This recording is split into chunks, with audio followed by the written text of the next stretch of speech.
Aujourd'hui, nous allons échanger autour d'un thème qui est celui donc de l'administrateur indépendant, sa place, quel est son futur dans le paysage actuel, en particulier dans la zone UOMOA.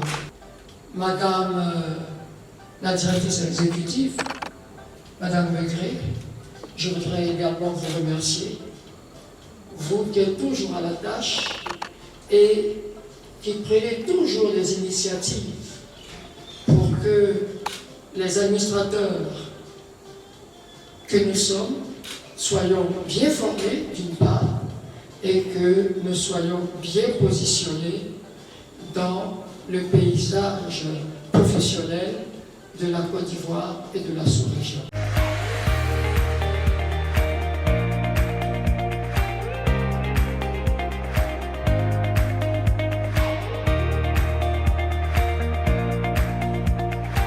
Dans un conseil d'administration, on ne peut pas avoir tout seul la bonne solution.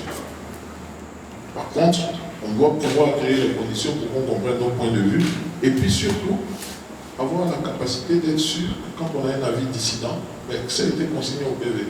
Pour ne pas qu'un matin, on vienne me réveiller en me disant mais oui, mais vous étiez à ce conseil, je dirais oui, j'y étais, mais j'ai essayé d'expliquer aux autres qu'on allait droit dans le mur. Bon, mais puisque je ne peux pas imposer mon point de vue, je le fais noter quand même. Donc, ça aussi, c'est le courage de l'administrateur indépendant.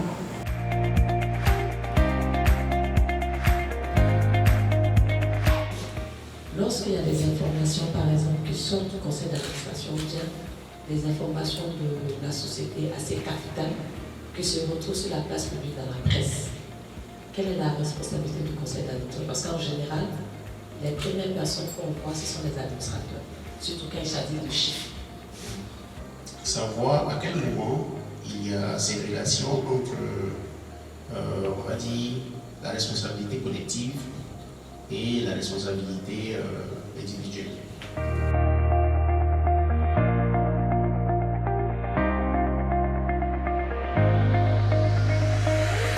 Par ce petit événement qui a permis de bénéficier de conseils très avisés de Maître Brizois Bi, notamment sur les qualités, les pièges à éviter et surtout l'environnement dans lequel évolue un administrateur indépendant.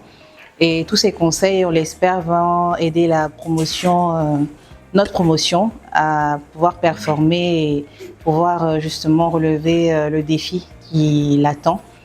Surtout qu'aujourd'hui, on comprend bien que le rôle de l'administrateur ne se limite pas à faire figuration, mais vraiment à apporter un plus pour aider nos entreprises à performer au plus haut niveau. Donc vraiment merci pour cette initiative qui a été très enrichissante et on espère en tout cas pouvoir en bénéficier le plus souvent possible au cours de ce cursus que nous avons entamé et même après. Merci encore au cabinet Siage. Depuis l'année dernière, nous avons initié ce programme dénommé Certificat des administrateurs des entreprises responsables.